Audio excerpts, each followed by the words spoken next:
Welcome to Sitcom Showdown, a podcast that reviews classic sitcom episodes and inducts them into our very own Hall of Fame. As usual, one of us has chosen a sitcom episode and the other guy has no idea what it's going to be. Will they already know it? Will they love it? Can they be convinced that it's worthy? Let's find out on the Sitcom Showdown. Hello and welcome to episode 93 of Sitcom Showdown. It's Jeff is here. Hello, Steve. Hello, Jeff, and hello, listeners. Great to have you with us. It's my turn, Steve. Yeah. What have you got? Yes, well, I've got a sitcom that most people would regard as middling. So we're going to look at My Hero, and specifically Series 4, Episode 2, which is called The Living Dead, and it was broadcast on the 15th of August, 2003.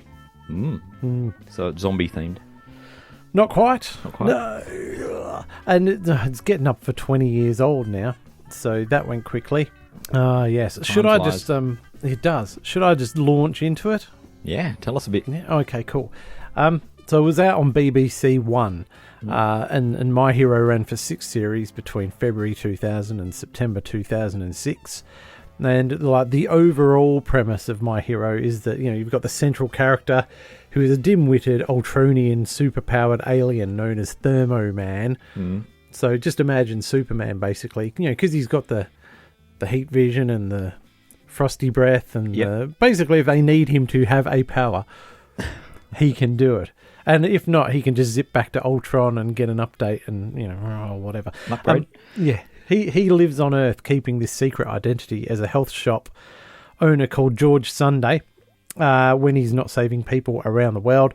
And he has a human wife named Janet who tries to maintain normalcy and keep the secret of this super identity, which is not easy, while she works as a nurse in a doctor's surgery with the vain TV doctor Piers Crispin, Dr. Piers, and the vicious receptionist, Piers Crispin. It does immediately tell you everything you need to know about that character. Mrs. Raven, yes, the vicious receptionist. I'd call her cruel, probably, rather than She's certainly vicious. cruel in this episode. Oh, man. Anyway, so Janet's life basically is a constant effort to fix the problems created by George's weird, inhuman behaviour and to stop his alter ego being revealed to the world. They don't want anyone to know that mild-mannered George Sunday is Thermoman. Can I ask you a question before we move on to the next bit? I read someone say that George is not thick. He's intelligent, but he's out of context. So he appears unintelligent to people who don't realise that he's just misunderstanding the things that are going on around him because he's not of this world. You absolutely... Is that right? Oh, it was just perfectly put, what you've said there. And in fact, I echo that in my description of Thermoman when we get to our stars thing of Ardal O'Hanlon. Okay. And that's basically exactly what I've said. It's so true. George is not a thicko, but he definitely comes across as a thicko. Right. Yeah. I'm looking forward to hearing more about this. Oh, cool. Well, look, that was the overall premise of the sitcom. Now, for this particular episode, it's just, you know, our indestructible George. He appears to just suddenly drop dead for no reason. In front of Janet and all her co-workers and Dr. Piers, who pronounces him dead. But when George comes back to life sometime later, the much relieved Janet now has to explain this to everyone who witnessed his death. And on the side, Mrs. Raven's new hypnotherapy side hustle is causing an awful lot of problems. Yes, okay. Yeah, not for her. I don't think anyone's aware of the problem apart from our main characters. But anyway. Well, fair enough. Their wallets might be a bit lighter, as we'll find out. Yeah. But they don't realise, so... Right, I'm going to introduce something 93 episodes in that we've never done before, called Context in Show. Yep. This has had 6 series, as we know, and it's changed quite a lot. Yep. So we're 4 series into My Hero at this point. In series 1, you know, George and Janet didn't know each other, and in the first episode, he rescues her because she fell into the Grand Canyon. And so that's how their romance started and everything. And then, you know, that's series 1 where they get married, and of course, he doesn't make a good impression with her parents and rah. So in series 2, they had a kid on the last episode of series 2. But yeah, by the time you get to series 4 here, those jokes around having a super-powered kid, which is Ollie, they're very hit and miss, and, you know, child humour is difficult at the best of times. But I think they had to go there, right? But by the time you get to Series 4, things have settled down a bit. So Series 4 is good. There's some classic episodes. And it does go on for 2 more series. So they have a girl called Cassie. Then you got 2 superpowered kids, which I don't remember that working particularly well. Okay. And then in Series 6, and I don't know if you remember this, Steve. I remember you telling me about this before. Oh, man. Right, what am I about to say then? Well, that they swapped out the lead actor for James Dreyfus. Yeah. From The Thin Blue Line. Absolutely. And other things. Gimme, Gimme, Gimme. Yep. Now, that obviously didn't go well because according to Wikipedia, it tanked the ratings a bit. But I quite enjoyed the struggle in Series 6 of Janet trying to adjust to this new George. And new George, even though it's supposed to be the same as the old George, he sort of, stops giving a rat's from memory. Anyway, I thought that was quite novel, that 6th series. But anyway, I think that's why it's ended up being not a well-regarded sitcom. Very successful, but not well-regarded. In an odd way, I see that happening with Big Bang Theory, which when it first came out, everyone was raving about how new and novel and fantastic it was. And then it was high quality, and then by the time it ended, all those same people are saying, "Oh, Big Bang Theory is garbage." So you just don't know. So it jumped the shark at the end of Series 5, and they should have just killed it all. Yeah, left it there. Yeah, instead of regenerating. Before we move on. Uh-huh. Now, I'm wondering if there's a bit of a pattern here, because you've previously nominated an episode of Third Rock from the Sun. Oh! Which is about these aliens who come to Earth and live among us in human bodies and try and, there's a lot of comedy around maintaining the pretense of that and, humour of them not knowing what's up with human society and all that sort of stuff. So is this... Yeah. Are you just into that theme, or what's going on here? Well, possibly. I mean, maybe that was a trend at the time, but you've absolutely, with your laser-like analysis, put your finger on a point I was going to raise later on. Ooh, and leave it then. Yeah. Oh, right. Cool. Well, if I remember to bring it up, I hope so. Let's go into the stars. Right. So, sure. Ardal O'Hanlon from Father Ted, where everyone loved him as the remarkably stupid Father Dougal O'Guire. Classic. Now, this role in My Hero as George Sunday does let Ardal do a very similar thing, which is sort of being disconnected from humanity in a way that comes across as being thick. Ardal O'Hanlon's really good at that part, and no wonder they cast him in it. But as you said earlier, Steve, that you'd read someone commenting, George is actually really smart, but he does appear dumb because human behaviour makes no sense, especially to a non-human. So it's a bit like Third Rock. Yeah, and Dick Solomon, as you pointed out. But Ardal O'Hanlon is easy to watch, and he's funny, so he's really good in the role. Emily Joyce plays Janet. Now, she's done a hell of a lot of telly, mainly guest roles, but she's done a lot of them. The usual shows like Doctors and Casualty and Holby City. And then I thought, hang on, they're all medical shows. And then she played a doctor in 2 episodes of EastEnders, and of course she's a nurse in My Hero. She's been typecast. Except for those other 15 shows that weren't medical that I deliberately didn't mention. Yes, anyway, she was a main player in a comedy drama called Mutual Friends in 2008 after Thermoman, and was a main player in the kids' show My Almost Famous Family in 2009. So the 2000s were very good to Emily Joyce, I dare say. Sure. Her voice really got me, and I was trying to think, what have I seen her in something before? No, I hadn't. But I reckon she sounds a lot like Polly in Fawlty Towers. I don't know if you noticed that. Oh, really? No, I didn't. Well, we're going to rewatch it in a sec, so maybe have a listen and see what you think. I have to get some Fawlty Towers. Sounded so familiar. Right. Yes. Who's next? All right. Dr. Piers is played by Hugh Dennis. Now, everyone knows Hugh Dennis. He's a well-known comedy performer. But what I didn't know is that he did a lot of radio and sketch comedy. So... sitcom-wise, though, he was in Outnumbered. Have you ever watched much Outnumbered? Several series of Outnumbered. Oh, cool. Did you enjoy him in that? Yeah. Oh, good. Yeah, he's more of a down-to-earth everyman. Oh, okay. Than Piers Crispin. Yeah. I'll look forward to getting your thoughts later on as to how he compares in this. But I know him best as taking over from James May in Oz and James Drink, which then became Oz and Hugh. Yeah. Recent times he was in Fleabag in several episodes of that, which is a a show I hear extremely good things about, but have not yet watched. Okay. But yeah, Hugh Dennis has been on the panel of Mock the Week since 2005. Yeah, he's in lots, isn't he? Lots of those kind of shows. Cool. Let's move on to the best role in the show, Mrs. Raven, which is played by Geraldine McNulty. And I've written here it's the show of the role of a lifetime, really. Now, she had some little appearances in Vicar of Dibley, but she was a regular in Hippies in 1999. She's done heaps of other telly, sketch shows like Is It Bill Bailey, which I've not come across before. That's a sketch show, is it? Right, okay.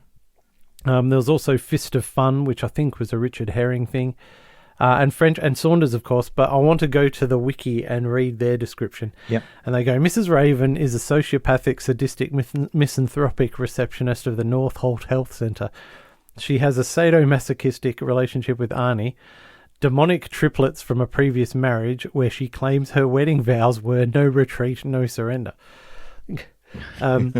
Mrs. Raven often makes snide comments about people while they are present and seems to pride herself on scaring away potential patients. I think that's a brilliant description. She does a little bit of that in this episode. Yep, that's definitely true to what I've seen in this episode. Now, we mentioned a bloke called Arnie there. Now, Arnie is Ultronian. He's the cousin of Thermoman.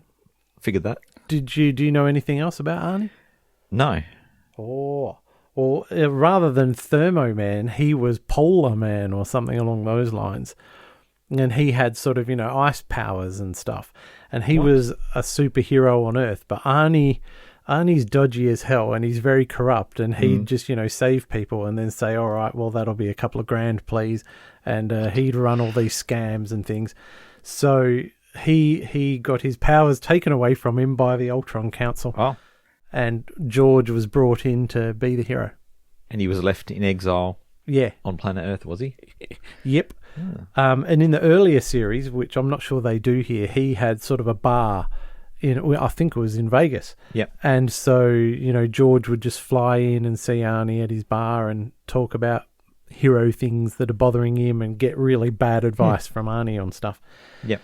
But he is a real American, this actor, Lou Hirsch. Yeah. Lou Hirsch is from Brooklyn, and he was in Superman 3 and Who Framed Roger Rabbit, but more recently, sitcom-wise, was in the British-American sitcom Episodes. Have you seen any episodes, Steve? I have, because you gave it to me. Did I? Oh, good. This is a Chrissy Prezzy or something from years ago. That was also on the list that someone sent us recently. I think we'll have to do it now. We'll keep an eye out for Lou Hirsch. He was also in 12 episodes of the Kenny Everett television show. Huh. What? I mean, he must have been in his early 20s. He was in Hot Gossip, was he? Yeah, that's him. Shaking his booty. He went straight from Studio 54, came over, and was waggling his body on Kenny Everett during the saucy bits. Asterix may not be true. All right, a quick word on the writers and creators, if we may, Steve, just quickly, because time's dragging on here. Created by Paul Mendelsohn. Now, the thing about this is Paul Mendelsohn had the help of a team of writers, USA style, including Paul Mayhew Archer, who wrote this episode. There was also, and here's a list of writers, there's a lot of Pauls. There was Paul Alexander, James Carey, Simon Braithwaite, Gary Lawson, John Phelps, Ian Brown. Is he the dude from the Stone Roses or something? I don't know. Might be a different Ian Brown. Okay, cool. And James Hendry. I think that James Carey is James from the Sitcom Geeks. Oh, really? We love the Sitcom Geeks around these parts. After you alerted me to their wares. After they let us nick one of their... a clip from one of their episodes. Oh, good on them. So we arrive, Steve, at the part of Sitcom Showdown where we talk about our experiences of certain shows and how we first came across them, which often is difficult because it's decades ago you can't remember. When it happened 40 years ago. Yeah, that's right. So I always called this show Thermoman. I always forget that it's called My Hero. And but that's neither here nor there. I just watched it on the ABC here in Australia in the early 2000s, and I'd record them all on VHS, What? In the early 2000s? Yeah. Okay. Because this show ran from 2000 to 2006, you say, so. Very good. And, so me and my wife Jane always enjoyed watching My Hero. What about you? How did you come across it, if you did? I've never watched it before, other than you've told me a lot about it.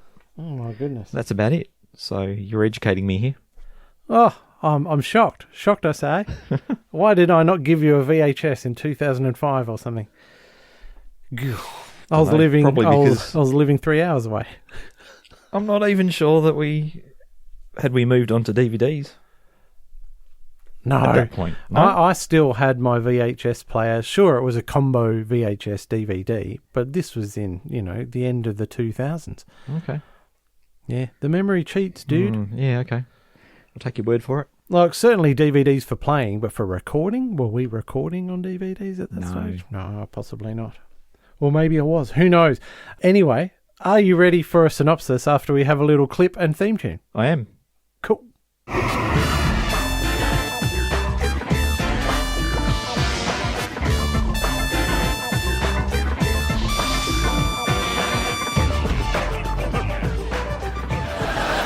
You are going to be so proud of me.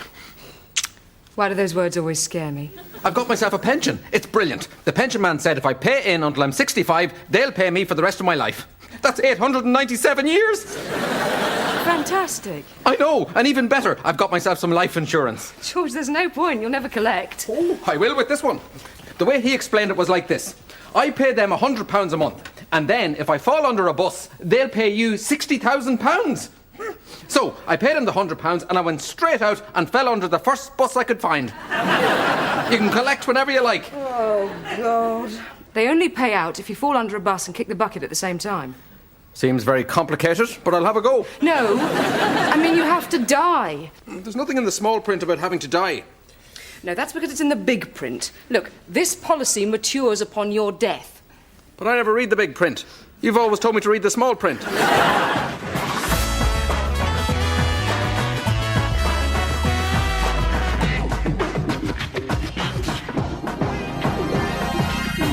We open with Janet. She's at home with young Ollie, who is just a little baby, right? But he can talk and he's mastered sarcasm and everything like that.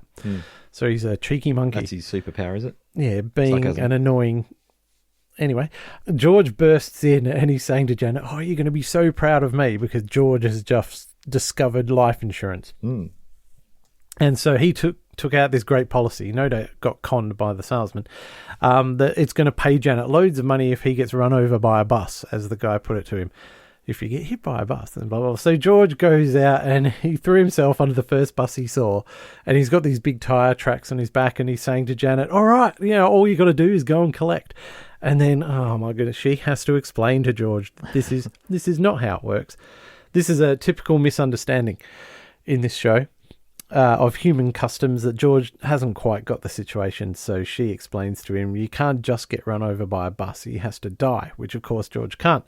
And she's explaining this to George when he sort of looks a bit funny and he clutches his two hearts, as we find out, Doctor Who style, and he just keels over on the couch. Doctor Who style. Yeah. That explains the regeneration into James Dreyfus. Anyway. Oh, goodness. Janet doesn't, she thinks George is mucking about because of course he can't die, and she's saying, look, the insurance people aren't going to fall for you pretending to be dead, George. But of course, being a nurse, right, she soon recognizes that there's no signs of life here. George is dead, there's no pulse, there's no breathing, nothing. And we cut ahead to some time later and Janet has fetched Tyler in. Now we need to explain Tyler because we didn't bring him up earlier, and I do like that actor as well.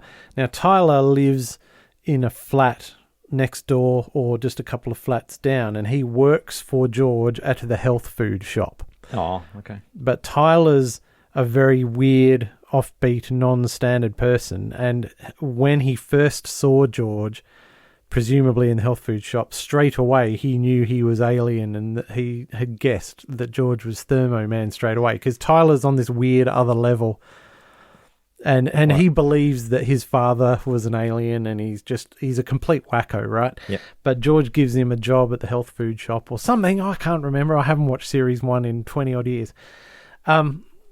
So Tyler knows all the secrets, right? Mm-hmm. But much like George, he's not comfortable around people as well, and often says inappropriate things. Anyway, so Janet's fetched Tyler in. Now, he's one of only 5 people who know George's secret, and she wants to get his take on it. But Tyler's just shocked that his best friend and master is dead, and he starts to fall apart. She doesn't seem particularly shocked or upset by this. Is this because we're 4 series in now and she's used to all sorts of crazy stuff? You've nailed it, yeah. Nothing surprises Janet anymore. And plus, and I don't want to pigeonhole nurses or whatever, but just in their everyday jobs, they would see and do so much that not much would shock them, I dare say, after a while. Yep. They're pretty stoic. Not that we expect stoicism and not to be shocked from people, because I don't want to get all serious, but I'm sure it's extremely traumatic and you have a lot of problems. But things don't shock you as much as they would someone who works in the gift shop like Fran does. Yep.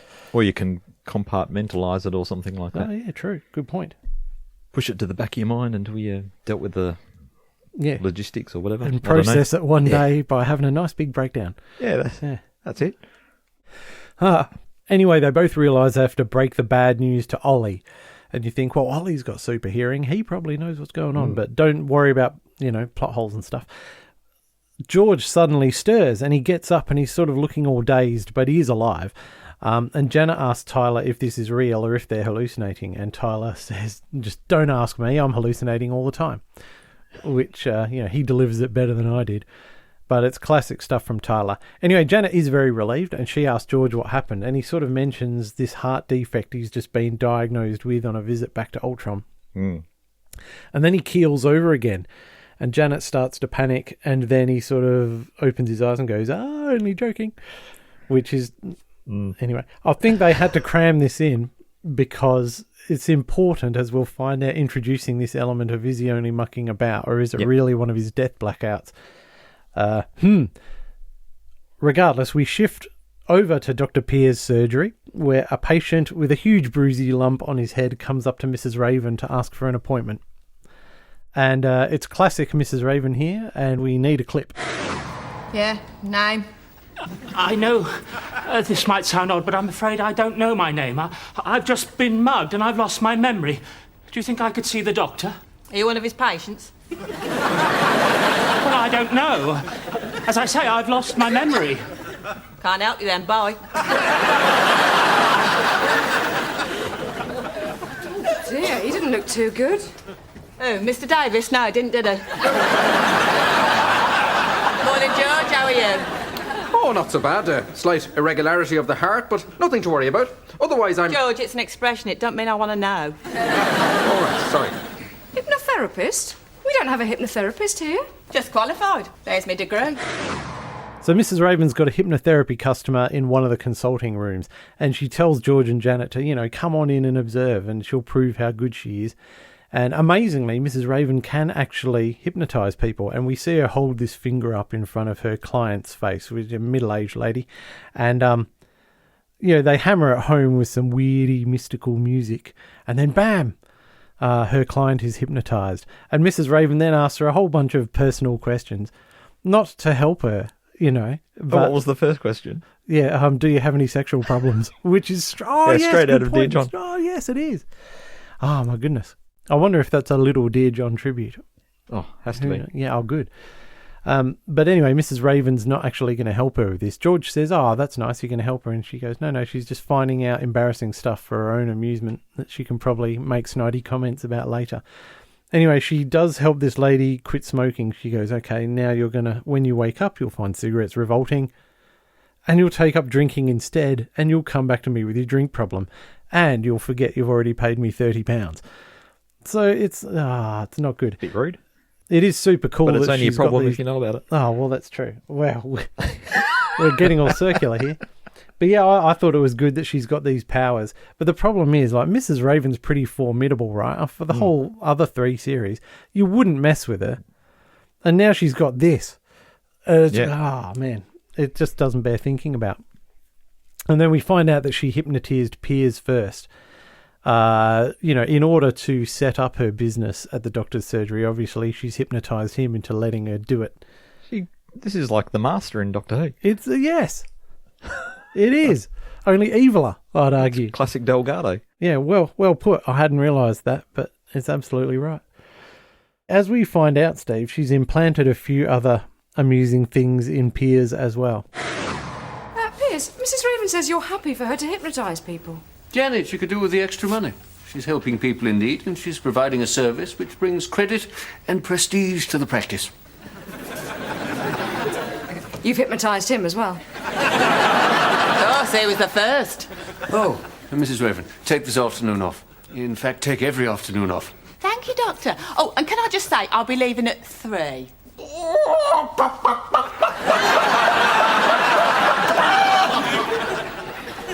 Right you are. Bye. As the episode goes on, we discover more and more of these things, and it's quite amusing. It really is. Now, there's this nice little bit just before we leave this scene where Mrs. Raven hypnotises George. Now, he'd sort of said, well, no one can hypnotise me. I'm immune to hypnotism because blah, blah, blah. And she does the finger thing, and she actually does hypnotise him and then asks him if there's any sexual problems in his and Janet's relationship. And he goes, well, yes, there are. No, we're only making love 27 times a week or whatever. And so Mrs. Raven then can't take that seriously. So she goes, yeah, George, stop trying to pretend to be hypnotised. And so there's some interesting stuff going on there. On his way out, because Mrs. Raven, leaves the room, and George and Janet do too, but George drops to the floor and has one of his heart episodes. So everyone gathers around. Now, of course, half the humour relies on Janet's mum, Ella, being at the doctor's surgery, and I swear she's in there multiple times a day trying to book appointments for things. But Yep. she's just a busybody, right, who wants to annoy her daughter, but she goes in to see the lovely Piers, who she just thinks is the bee's knees, and wants Piers to marry Janet. Anyhow, she's in there, and the upshot of this is that everyone sees George collapse. And the scene quickly skips forward, and Piers has got the electro paddles out and clear, and zzz. Anyway, Mrs. Raven says, well, can I have a go, Doctor? And he goes, why, do you think you can bring him back? She goes, no, I'll just want to electrocute George, sort of thing. Anyway, so It's worth pointing out that she doesn't know he's Thermoman, right? no, no one does. Well, apart from the 5 people. Because I was thinking, while he was hypnotised, that could have gone horribly pear-shaped if she'd asked him. Well, he did say, and the reason we questions. make love 27 times a week is because I'm a superhero and I've got all this, but she doesn't take him seriously, even though he spilled the beans. Sorry. No, that's Carry cool. on. You were right. Yeah, so we've just had his second episode Yes. in public. So at the doctor's Janet's surgery. Janet's saying, no, he's not dead. And Piers is saying he's been non-responsive for 25 minutes. Yeah. His brain has been completely starved of oxygen, and Mrs. Raven chips in with, well, it was never any good when he did have oxygen, which is brilliant. Another example of how she gets all the best lines. Well, it's a bit, poor Janet. Her husband appears to have died, but as far as Mrs. Raven She's putting knows, the boot into she's this. putting the boot into him. Unbelievable. Oh. And then we have an amusing little argument about time, because Piers says, all right, time of death, 9:42. And then Mrs. Raven saying, no, it's 9:44. Says, Ella, what time have you got? And Piers has enough of this and he just shouts, look. And he picks up George's arm with a watch and he goes, George has it as 9:44. And Mrs. Raven goes, well, it's not. Well, it's 9:43 now. And of course, at the mention of the number 3, what does Piers have to do, Steve? He pretends to be a chicken. Yeah. No, he doesn't pretend to be a chicken. He is a chicken. He thinks he is a chicken. Yeah. So she gets him and Piers does deserve this, I should say. So, even though I feel sorry for him. Anyway, we skip ahead in time and location. We're back at the flat. George is lying in a coffin and he's just chilling and eating a burger because he's since come back to life. And we see Janet and Ollie there with Tyler. And now cousin Arnie has turned up because obviously the family's rallying around because George is dead, although he's not dead. They're discussing how the hell they can keep going on living a normal life in this situation when everyone publicly witnessed George's confirmed death. Everyone at Janet's work, her mum, other people. So Arnie suggests, look, I'll take over the running of the health food shop, he says, so then George can just be Thermoman. It's a great idea. And the rest of the time he can live at home as usual. It's not a great idea. It's a crap idea, but anyway. I think we mention that in accordance with the oldie traditions, they've brought the body of George home to stay there until such time as Yes. he gets, there's a service for him and he gets cremated or whatever. That's why he's at home. Yeah. Not in the it's morgue not or just something like that. Yeah, good call. Not something that we do in Australia, but of course, it was common in the old days, and that's in fact. I was wondering whether back in the 2000s that would have been a thing in England or not. I wouldn't have thought so, but. Well, I did hear a thing on Radio National one time about how, because people did that, you would often be there with your dead relative in the house for 3 or 5 days at a time or whatever, and people became more comfortable with death. And there's now everything we do is so removed from death. Yep, it's all swept under the. We don't process it. Yeah, getting all serious again. Yep, listeners, are we formally recommending that you keep your loved ones? Yeah. At home, Jeff, after they die, and possibly for a week or so. If you've got really good air conditioning. It's all right in England, but not in the Australian summertime. God, blimey. Anyway, so Arnie's been saying this plan, and Tyler's got this huge "George is alive again" T-shirt on. Which, oh my goodness! Can you keep a secret? And we find out that Janet's parents and Piers are all about to come round because they're going to comfort their daughter, the widow Janet. Oh, sure they are. And of course, and they bring Piers along. So George, of course, has to stay completely still in his coffin while they're there, which will probably be a challenge. And he'll have to play dead. Now, when the parents and Piers do arrive, there's a whole bunch of awkwardness humour there. And Piers is sort of saying that, I feel your pain, Janet. I know the sting of death of a loved one, and it's a horrible experience. I had a gerbil that I loved that died when I was 8. And he's going on like it's the most important thing in the world, which is typical Piers. Now, predictably enough, though, Janet's parents are already on the theme of, look, Janet, you got to move on. You're young. Now's your chance to marry Piers. Yep. Which is very insensitive. I think so, yeah. And we've got a clip. Now's your chance, Janet. Chance? To marry Piers, Mr. Wright. Mr. Wright? Janet, I know how you felt about me before George turned up. I don't think you do. And this is our chance to start again. I can offer you wealth, prestige, and every comfort. I know you can't offer me much in return, but I'm prepared to overlook that. I don't believe this. I know it's too good to be true. Mum, I'm in mourning. Well, here's a way to cheer yourself up. Right, that's it. I'd like you all to go now, please. It's the wrong time. We'll talk tomorrow. You can say yes then. And if you're still feeling upset, I've got the perfect tonic. A hypnotherapy session with Mrs. Raven. No. Oh, yes, Janet. Mrs. Raven's a miracle worker. I recommended her to Stanley for his back. Don't go, Dad. She'll only hypnotise you and tell you she's perfect. She is perfect. And very attractive. She's beautiful and utterly amazing. We cut ahead again to a short scene in the flat where George comes back from a Thermoman job, so he's been out saving someone. But it was a hoax call, and that very annoys him. He says life's so much easier now that all he has to do is be Thermoman. He doesn't have to do all the other societal stuff and the things in his shop. Problem is, though, that Janet's life has got a lot harder. She has to not just keep his identity secret, but now has to keep George being alive a secret, which is very difficult. Anyway, at this point, the phone rings, and George just picks it up and says, "Hello, George Sunday," which is a bit of a dead giveaway, and it turns out to be the insurance man calling about the death policy. Janet sums this up perfectly. Yeah, what does she say? She says, "You're here at home and we're trying to convince the world that you are dead, and you just picked up the phone, answered it with your name, and it happened to be the life insurance person on the other end." Well done. Yes. He was calling about the death policy, but luckily George has got these memory erasing powers, so he's obviously, because this is afterwards, he's zipped off to the insurance agency and wiped that bloke's memories. And thank goodness he does have that power, because they have to use it a lot in this series, like every other episode.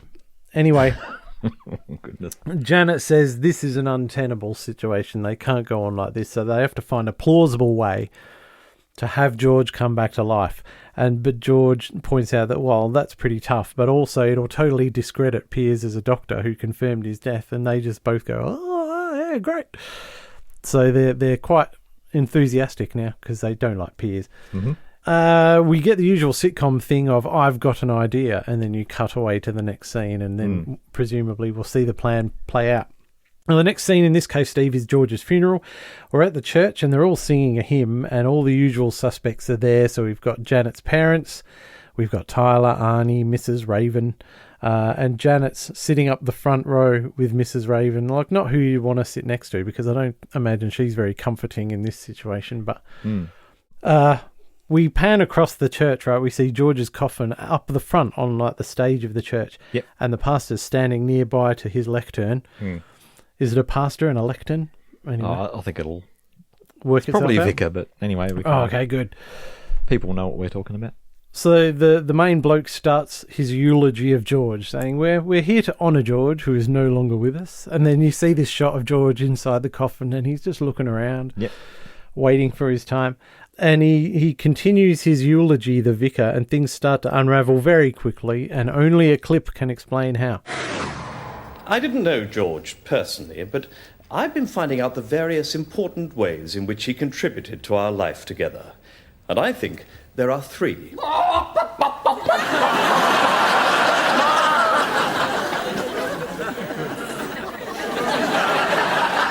So, what are these ways? Well, 1... That is my gift and that is my curse. Who am I? I'm Spider-Man. Don't tell me there's one for every number. Shame we won't get to 4. We will remember him as a devoted shopkeeper. And 2... Take me now, you stallion, Stanley. Ravage me, you raving beast. We will remember him as a loving and doting father. And 3...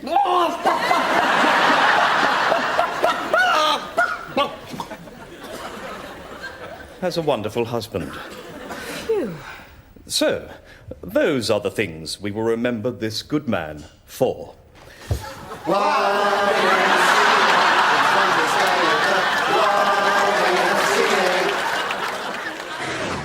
In between each one of those number bits we just heard, Steve, the camera goes back to Mrs. Raven sitting next to Janet, and she's just crying with laughter, which I think is brilliant. It was a good directorial choice to go back to Mrs. Raven. And that's why she's up the front, right? Yeah, I think so. Now, you had a good point about the eulogy of George. Yeah, there's 3 things which the vicar mentions, and none of them happens to be that he's a superhero that saved thousands of people's lives and all this sort of thing. Yes. So he doesn't get the eulogy that he deserves. No. But then he's not really dead, so... Yeah, fair point. Anyhow, the final parts of the speech are underway, and Janet whispers to herself, but also to George and his super hearing. She says, "Come on, George, now's the moment." With the idea being that he's going to pop up out of the coffin and go, "I'm alive," and sort of, say prank yous, and then this would ruin Piers's reputation and get him back, and life will be normal again, which would probably work. But at this very moment, George has one of his heart attacks and blacks out as the coffin starts moving slowly through the curtain, never to be seen again. And Janet doesn't know he's blacked out, and she's getting quite nervy, thinking he's cutting it a bit fine, and she's going, "Come on, George, what are you doing?" Anyway, eventually she has to leap up and run over, and she's holding this coffin and trying to, struggling with it to stop it going through the thing. And she's also screaming, no, he's alive. Yep. Can't you hear him knocking? Look, he's in there. No, he's not dead. And... we imagine, we can see how this looks to everyone else. They just think she's lost it. She's grieving like crazy. Yes, she's in denial. So the vicar dude's trying to pull Janet away from the coffin, and he shouts out, "Someone help me, she's got the strength of 10. And then all our hypnotised friends stand up in unison, and they're all doing the Birdie song. Because you think all that number stuff's all over, and they get some beautiful more mileage out of it, which is, oh man. Mrs. Raven's rubble at this point, and she actually falls over on the floor laughing. Yep. And Janet's so distracted by the Birdie song that she lets go of the coffin, and we see it disappear behind the curtain and go off for cremation. Yes. Dun, dun, dun. Yes. So a bit later back at the flat, a very singed George is in an armchair with a dressing gown on, and Janet's pacing up and down. And here's another clip. Brilliant, George. Just brilliant. Sorry. Now, you're not only dead, you've been cremated. How are you meant to come back now? now? Look, you've got me so worried I've started smoking again. And what about me? I can't stop smoking. It's not nice being cremated. I was sweating buckets. Oh, George. And now I'm so hot little fires keep breaking out. Oh, not again.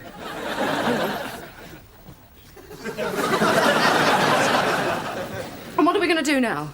If you come back now, people are bound to ask questions. I'll just have to erase some more memories. What, all of Northolt? Not just Northolt. Look. Turn it up. Today, I'm talking about grief. For example, the grief of this widow, Janet, following the death of her husband, George Sunday. George, over 1 million people watch this. I can't erase 1 million memories. I'll have to stay dead.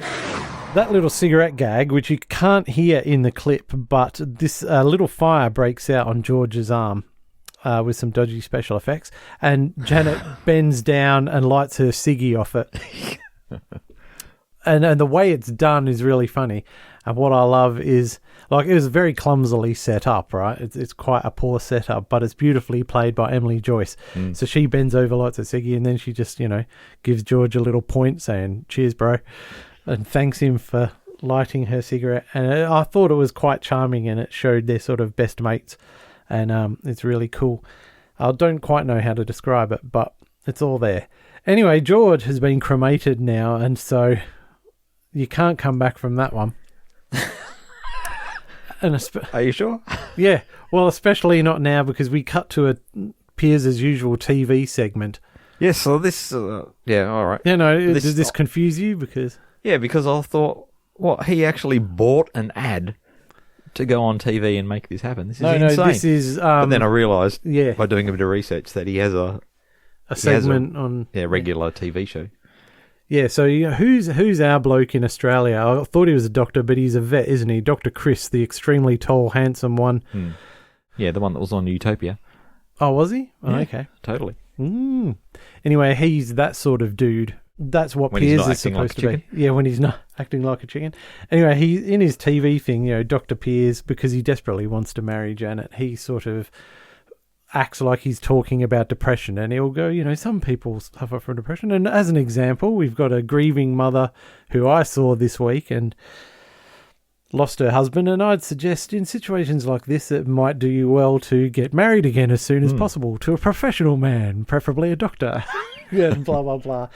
Not only is that classic Piers, but plot-wise it means that millions of people have seen this show. And because he gives out the name... George Sunday, and then gives out Janet's address. Goodness knows why. Yes, anyway, so you can't come back from that. George can't erase that many memories, essentially. He just doxed her on public TV. He totally did. So they need another plan, Steve, and Ollie comes to the rescue. Now, what I should mention here is that Ollie says he can solve both problems, right? Which is the Mrs. Raven thing. Yep. And the Two George... birds, one stone, all that. Janet has brought Ollie into work, right? And so she's talking to Mrs. Raven off in one of the consulting rooms. What's happening is Janet is saying to Mrs. Raven, "Oh, I saw this interesting thing about hypnotism on TV, and they're saying it can cause people who do it to have hallucinations." And Janet's going, Mrs. Raven's going, "Oh, whatever." Anyway, Janet's filling out a form at this desk, and she's got her back turned to Mrs. Raven and Ollie. And all of a sudden, Ollie starts speaking to Mrs. Raven, which obviously a young baby can't do. And then Mrs. Raven is saying, "Janet, can you hear this?" Just to hammer it home, Ollie floats up towards the ceiling and he starts singing "Walking in the Air." And Mrs. Raven's losing it at this point, and she goes, "Janet, can you see this?" And she goes, "I don't know what you're talking about, Mrs. Raven." And so this is the plan to... Beautiful payback. Yeah, it is.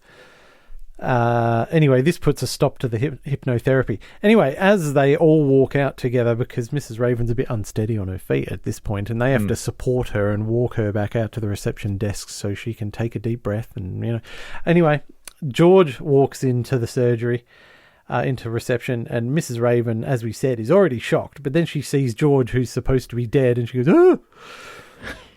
And Piers walks out to see what the commotion is, and he gets the shock of his life because George is acting like nothing out of the ordinary is happening. He's just popped in to see his wife. And they all go, "What are you doing? You're dead. We saw you die." And he goes, "Oh, I've got no idea what you're talking about. I've just come in to see if you saw my brother Seamus." And they're all like, what? And he goes, my twin brother Seamus. My identical twin brother. He'd been visiting. We arranged to play a prank on people, and he would come here and pretend to be me, and I'd go to where he is and pretend to be him. Has anyone seen him? And they all go, wow, George, I'm afraid he died. And you're shaking your head at this foolproof, but I love it and I hate it. Cliched plan. Yeah.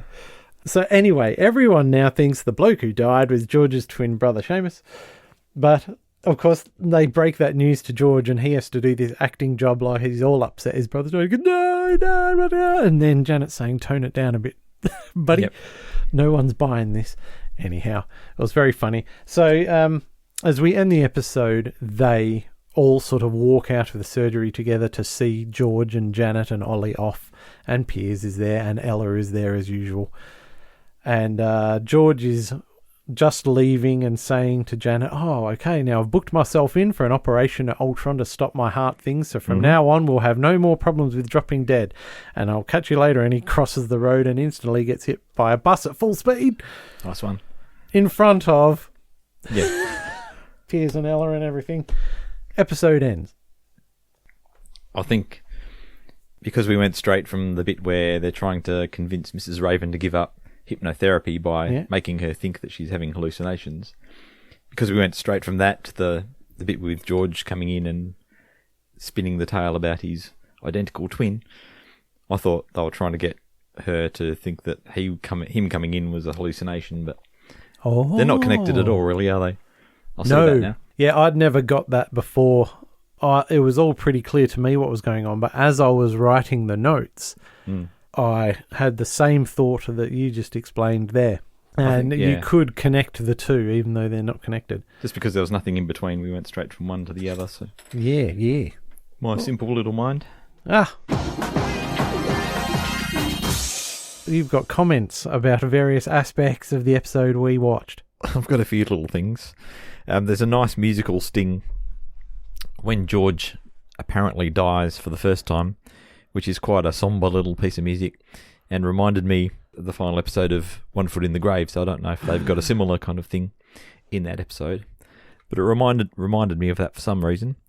The next thing was the hypnotism course. There's this discussion about the hypnotism course that Mrs. Raven's been on, and they're kind of questioning the credibility of the organisation that she got it from. And then they go on to say that it was a weekend course. But she is the best hypnotist in the world, so despite the fact that it came from a disreputable organisation, that at this point, though, she basically got it out of, what do we call it? Out of a Weet-Bix box? Yeah. Out of a cornflakes box. That's right. Off the back of a cornflakes packet. Yep, and the final thing, just to note before we get into the gags, was this bit where George has come back to life after dying the first time, and Janet's overwhelmed and she's showering him with kisses and hugs and everything like this, and someone else is in the room. I can't remember who that is. Tyler. He says, what have you done? And George says, I don't know, but I should do it more often. Yeah.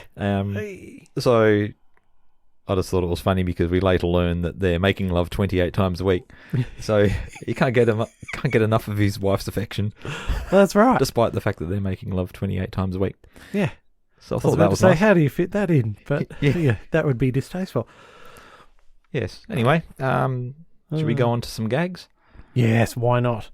So George has got this, he calls it a pension, or this insurance policy that's going to pay Janet out some amount of money. Anyway, so she's saying you have to die. It's right there. It says this policy matures upon death. And he goes, well, I didn't read the big print. You always keep telling me to read the small print, which is not only funny, but it's absolutely true, because she's constantly on it, George, to pay attention to details and don't just take people at their word, because people lie. And then she, towards the end of the same conversation, she says, you're just going to have to give the policy back or cancel it or whatever, because I can't see you dying.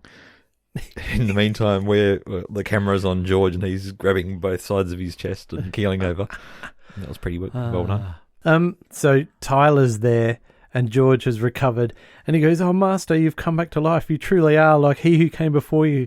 And George says, what, Jesus? And he goes, no, E.T. And I thought, that's brilliant. Sorry, yes, what have you got there, Steve? I think it's back in the reception room of the medical centre.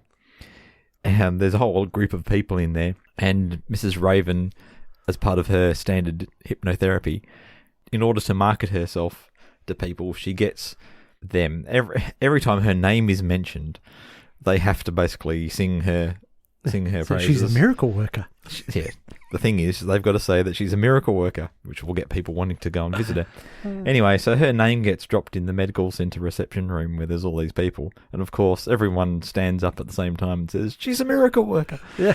Which is just, that's absolutely hilarious. It is cool. She's got half the village or half the town hypnotised. Yep, half of Northolt. Mm-hmm. Yes. I like George complaining about the coffin cramping his style. While he's just eating a burger. He says, it's a bit pokey. Yeah, well, you're supposed to be dead, George. Yes. And then Janet says, I think you might want to do something about the cotton wool as well, because he's been embalmed. And then she says, you also might want to do something about the cotton wool. Yeah. The brilliant acting of Ardal O'Hanlon there is he sort of, brings his hands up to his mouth, and when he's delivering the line, what cotton wool? Yeah. And then what does Janet say, Steve? It's not in your mouth. It's not in your mouth, yeah. They didn't hammer it home. They could have taken the like joke the further. radish in Blackadder. Yeah, that's right. Don't hammer it home. Yes, quite. Speaking of fluids, not embalming fluids. So Janet's mum comes into the surgery because there's always got to be a pretext for her coming in. She wants to book an appointment to see Piers because she's been having all these hot flushes, and George says, well, wouldn't a plumber be better? Which I thought was a great gag, and you called it like the oldest gag in the world. Yeah. And it probably is too. I'm sure it's been done a million times before. There's this scene where George is trying to get it through. What's his assistant's name again? Tyler. Tyler. Yeah, trying to get it through Tyler's head that he's trying to pretend to be dead. Yeah. And this is the scene where I got to thinking about, how dumb is George, because it was throwing me out the fact that George is not the dumbest character in this show. Like, there's someone way stupider than him.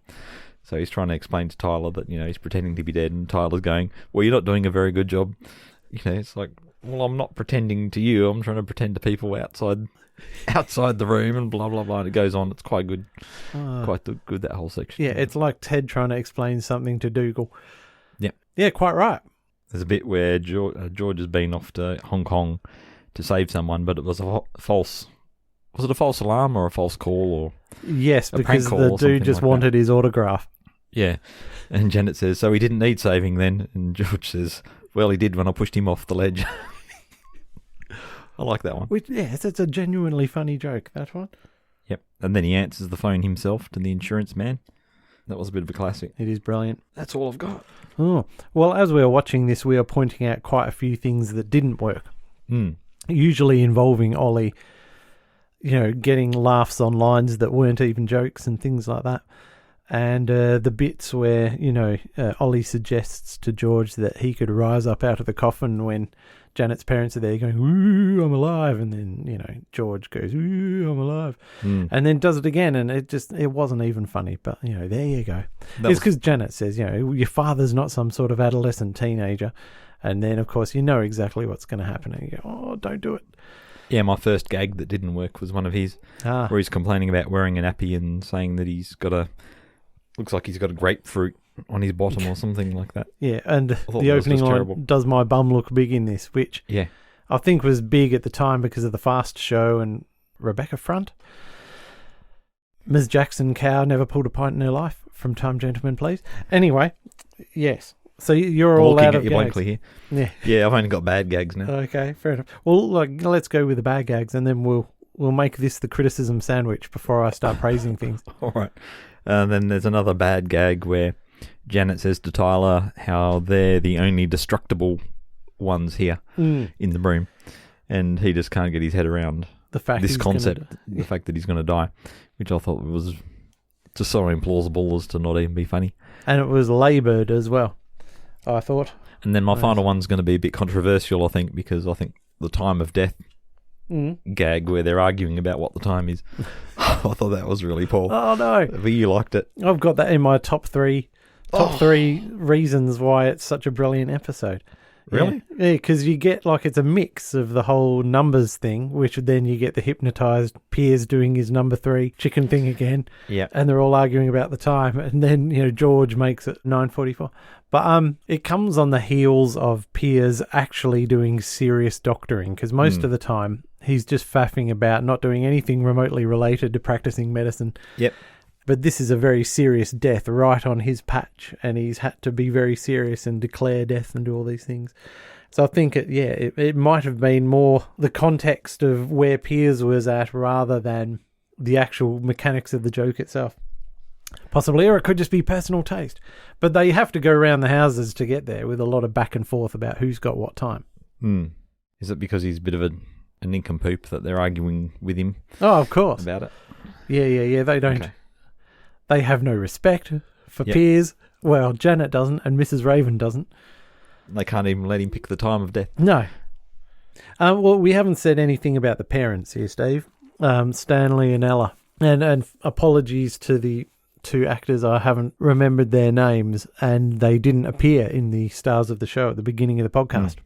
But they're both totally convincing, I feel, in their roles. I mean, there's not a single moment I don't believe that they're Janet's parents and that they actually act like that. And just a shout out to them, really.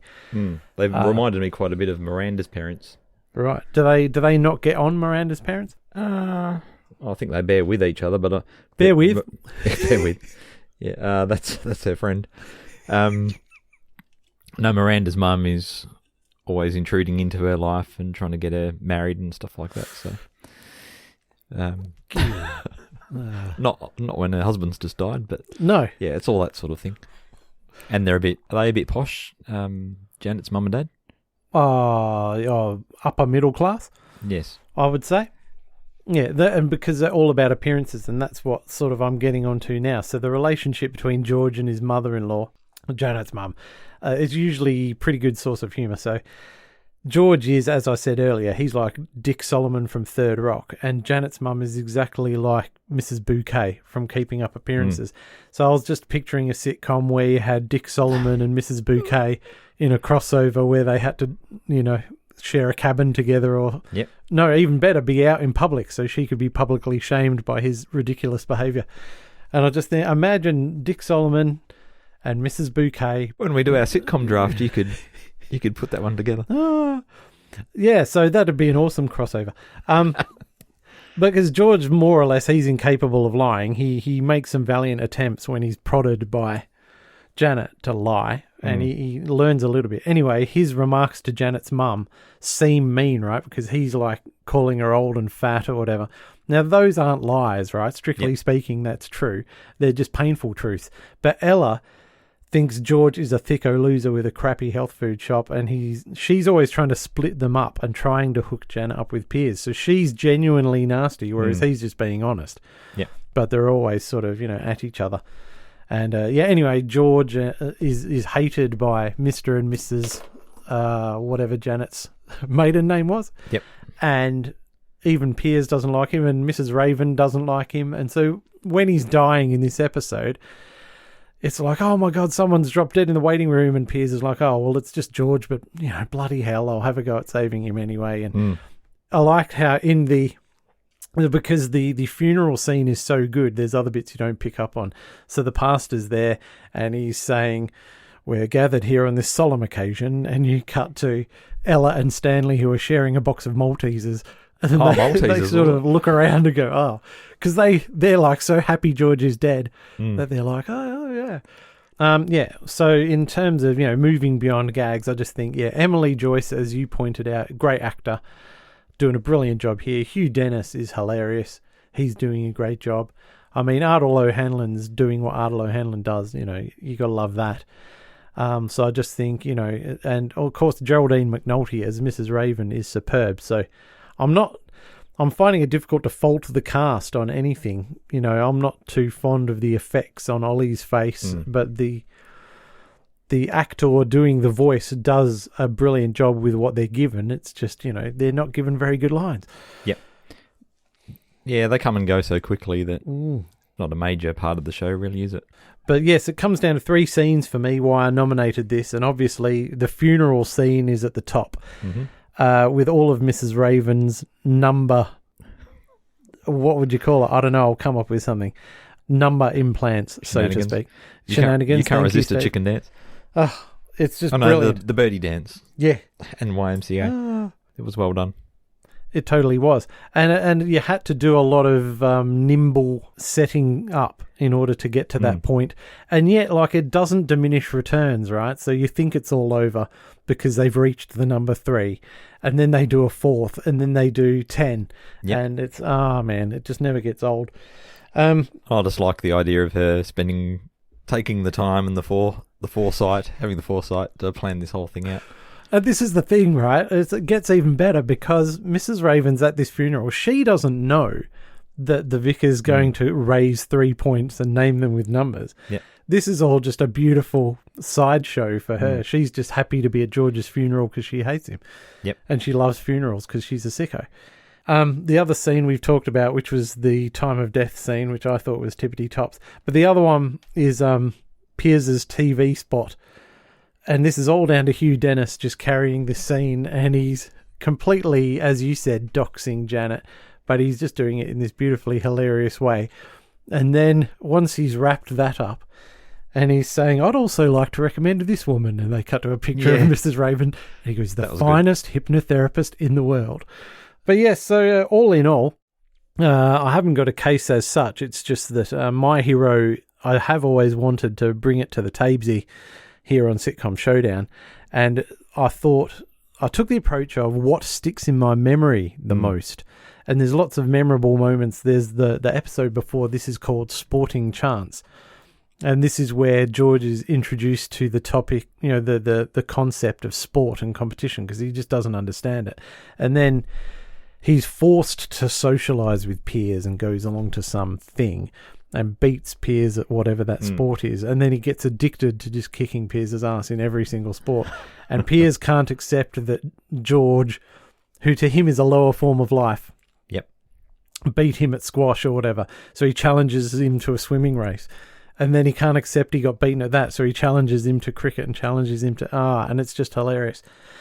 That stuck in my memory, but this episode had the bits that stuck in my memory the most, with the funeral scene and everything. And yes, I think it represents My Hero rather well, but I'm not blind to the fact that it's not a well-regarded sitcom, and that even in this episode there's some prime examples of stuff that does not work. But I think the writing's good, and it's well-structured, and the cast is really good. It's just, great episode, and it has some flaws. Where do you stand on your reaction? Did you think, I enjoyed that, or did you think, that was a bit of a slog? No, I really enjoyed it. So much so that, like I was saying, when the baby's talking, even though those gags fell a bit flat, it didn't take away from my enjoyment of it or anything like that. So, yeah, I thought it was really good. Oh, very good. Yeah. Right. Well, we are in our normal everyday Sitcom Showdown structure, so I do technically have to nominate this for the Hall of Fame. What is your judgment, Steve? Nah. I could see it being a 6 or a 7, maybe. Where would you rate this one out of 10? Yeah. Yeah. I mean, I'd rate it a good 7 out of 10. Yeah. Yeah, I enjoy watching My Hero. I'd just say, for the people who don't like it, then I'd happily admit to the whole world that it's one of my guilty sitcom pleasures. My Hero, I think it's rather good. Is it all available on YouTube? A lot of it's available on YouTube, but I was reading earlier today that apparently only Series 1 and 2 came out on one DVD release, and maybe Series 3 came out on another one in a different region, and they haven't released the whole lot on DVD. Oh. And of course, there's probably a My Hero fan society who are always campaigning to have it released all on DVD, but not just about everything is released on DVD. In fact, we're moving away from DVDs now. So I think it's time to be released as a box set. Has probably come and gone. Who knows? Yep. Yeah, the time might have passed. But it's always being repeated somewhere because it was a very successful show. And it doesn't have a lot of politically incorrect stuff in it. There's a lot of mother-in-law humour, but that hasn't been declared persona non grata yet or anything. So when the mother-in-law lobby come around, I'm sure it'll get cancelled. But I'm sure it's easy to find. Yep. Also, check it out, listeners. Yeah, very enjoyable. Thanks, Jeff. Oh, no worries. All right, well, let's sign off. Thanks, listeners, for joining us again, and we'll see you in, well, roughly a month or so. Yeah. All right, ta-ta. Bye. Join us next time on Sitcom Showdown when we'll be putting another 5-star episode under the microscope. And in the meantime, you can contact us with feedback on Facebook, Twitter @Sitcom Showdown, or by email sitcomshowdown@gmail.com.